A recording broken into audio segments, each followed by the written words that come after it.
ಇಡ್ಲಿ, ಉಪ್ಪಿಟ್ಟು, ಪೊಂಗಲ್ ಇವೆಲ್ಲ healthy breakfast ಅಂತ ನಾವೆಲ್ಲ ನಂಬ್ಕೊಂಡಿದೀವಿ. ಬಟ್ ಬೆಳಿಗ್ಗೆ ಹೆಲ್ದಿ ಟಿಫಿನ್ ತಿಂದ 2-3 ಗಂಟೆಯಲ್ಲಿ ಅಂದ್ರೆ ಒಂದ್ 11 ಗಂಟೆ ಟೈಮಲ್ಲಿ ತಲೆಭಾರ ಆಗುವಂತದ್ದು, ಸುಸ್ತಾಗೋದು, ಹಾಗೇನೆ ಹಸಿವಾಗೋದು, ಏನಾದ್ರು ತಿನ್ಬೇಕು ಅಂತ ಅನ್ಸೋದು, ಈ ರೀತಿ ಯಾಕೆ ಆಗುತ್ತೆ ಗೊತ್ತಾ?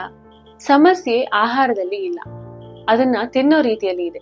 90% ಅಷ್ಟು ಜನ ಈ ಒಂದು ತಪ್ಪನ್ನ ಮಾಡ್ತಾರೆ. ಈ ವಿಡಿಯೋ ಮುಗಿಯೋ ಹೊತ್ತಿಗೆ ಅದನ್ನ ಸರಿಪಡಿಸ್ಕೊಳ್ಳುವಂತಹ ಒಂದು ಸಿಂಪಲ್ ಫಾರ್ಮುಲಾ ನಿಮ್ಗೆ ಗೊತ್ತಾಗುತ್ತೆ. ನಾವು ಚಿಕ್ಕಂದಿನಿಂದಲೂ ಕೇಳ್ಕೊಂಡ್ ಬಂದಿರೋದು ಇಡ್ಲಿ, ದೋಸೆ, ಉಪ್ಪಿಟ್ಟು ಇವುಗಳಲ್ಲೆಲ್ಲ ಎಣ್ಣೆ ಕಡಿಮೆ, ಜೀರ್ಣ ಆಗೋದು ತುಂಬಾನೇ ಸುಲಭ. ಹಾಗೇನೆ ಇಡ್ಲಿ, ದೋಸೆ ಇವೆಲ್ಲ ಫರ್ಮೆಂಟ್ ಆಗಿರೋದಕ್ಕೆ ಇದು ಆರೋಗ್ಯಕ್ಕೂ ಕೂಡ ತುಂಬಾ ಒಳ್ಳೇದು ಅಂತ. ಇದೆಲ್ಲವೂ ಸತ್ಯನೇ. ಆದ್ರೆ ಒಂದು ವಿಷಯ ಮಾತ್ರ ಯಾರೂ ಹೇಳಿಲ್ಲ.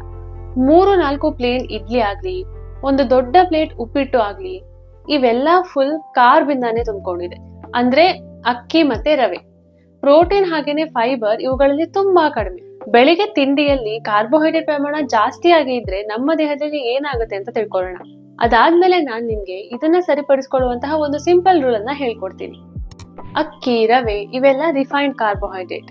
ಪ್ರೋಟೀನ್ ಅಥವಾ ಫೈಬರ್ ಇಲ್ಲದೆ ಬರೀ ಇದನ್ನೊಂದೇ ತಿಂದ್ರೆ ಇದು ಬಹಳ ಬೇಗ ಜೀರ್ಣ ಆಗುತ್ತೆ. ಹಾಗೇನೆ ನಮ್ಮ ರಕ್ತದಲ್ಲಿ ವೇಗವಾಗಿ ಇದು ಗ್ಲೂಕೋಸ್ ಅಂಶವನ್ನ ಜಾಸ್ತಿ ಮಾಡುತ್ತೆ.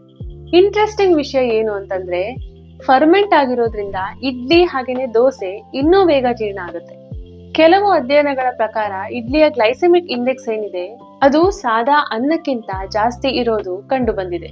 ಗ್ಲೂಕೋಸ್ ವೇಗವಾಗಿ ರಕ್ತದಲ್ಲಿ ಏರಿಕೆ ಆದ ತಕ್ಷಣ ನಮ್ಮ ಪ್ಯಾಂಕ್ರಿಯಾಸ್ ಏನ್ ಮಾಡುತ್ತೆ, ಇನ್ಸುಲಿನ್ ಅನ್ನ ಬಿಡುಗಡೆ ಮಾಡುತ್ತೆ. ಇನ್ಸುಲಿನ್ ವೇಗವಾಗಿ ಬಿಡುಗಡೆ ಆದಾಗ ಗ್ಲೂಕೋಸ್ ಕೂಡ ಅಷ್ಟೇ ವೇಗವಾಗಿ ಕಡಿಮೆ ಆಗುತ್ತೆ. ಇದನ್ನೇ ಶುಗರ್ ಕ್ರ್ಯಾಶ್ ಅಂತ ಕರೀತಾರೆ. ಇದೇ ಕಾರಣಕ್ಕೆ ತಿಂಡಿ ತಿಂದ 2-3 ಗಂಟೆಗಳಲ್ಲಿ ಅಂತಂದ್ರೆ ಒಂದು 11-11:30 ಟೈಮ್ ನಲ್ಲಿ ನಿಮ್ಗೆ ಸುಸ್ತಾದ ಹಾಗೆ ಆಗುವಂತದ್ದು, ತಲೆಭಾರ ಆಗುವಂತದ್ದು, ಹಾಗೇನೆ ಏನಾದ್ರು ತಿನ್ಬೇಕು ಅಂತ ಅನ್ಸುವಂತದ್ದು ಆಗುತ್ತೆ. ಸೊ ಮೆದುಳಿಗೆ ಗ್ಲೂಕೋಸ್ ಕಡಿಮೆ ಸಪ್ಲೈ ಆದಾಗ ಬ್ರೈನ್ ಫಾಗ್, ಸುಸ್ತು, ಹಾಗೇನೆ ಮತ್ತೆ ಹಸಿವು ಶುರು ಆಗುತ್ತೆ. ಇಲ್ಲಿ ಒಂದು ವಿಷಯ ಸ್ಪಷ್ಟ ಮಾಡ್ಬೇಕು. ಇಡ್ಲಿ, ದೋಸೆ, ಉಪ್ಪಿಟ್ಟು ಇವ್ಯಾವುದು ಕೆಟ್ಟ ಆಹಾರ ಅಲ್ಲ.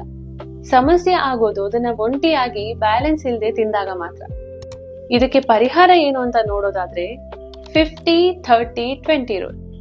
ನಿಮ್ಮ ಪ್ಲೇಟ್ ನಲ್ಲಿ 50% ಕಾರ್ಬ್ ಅಂತಂದ್ರೆ ಇಡ್ಲಿ, ದೋಸೆ, ಉಪ್ಪಿಟ್ಟು ಈ ರೀತಿಯ ಆಹಾರಗಳು, ಅಂಡ್ 30% ಪ್ರೋಟೀನ್, 20% ಫೈಬರ್.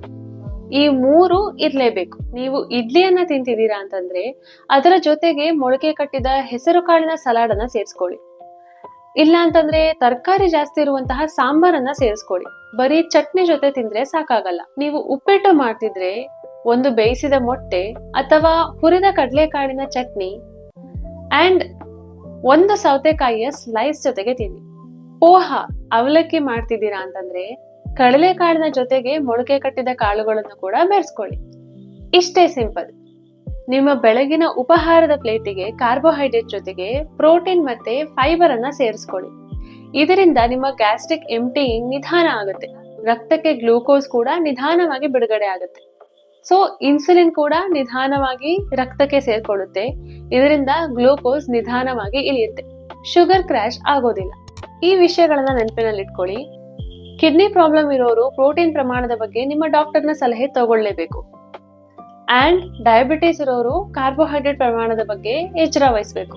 ನಿಮ್ಗೆ ಮೊಟ್ಟೆಯ ಅಲರ್ಜಿ ಇದೆ ಅಂತಂದ್ರೆ ಅಥವಾ ನೀವು ಮೊಟ್ಟೆಯನ್ನ ತಿನ್ನೋದಿಲ್ಲ ಅಂತಂದ್ರೆ ನೀವು ಅದರ ಬದಲಿಗೆ ಮೊಳಕೆ ಕಟ್ಟಿದ ಕಾಳು ಅಥವಾ ಬೇಳೆಗಳನ್ನ ಯೂಸ್ ಮಾಡಬಹುದು. ನಾಳೆ ಬೆಳಿಗ್ಗೆ ತಿಂಡಿ ತಿನ್ನುವಾಗ ಈ 50-30-20 ರೂಲ್ ಅನ್ನ ಟ್ರೈ ಮಾಡಿ ನೋಡಿ.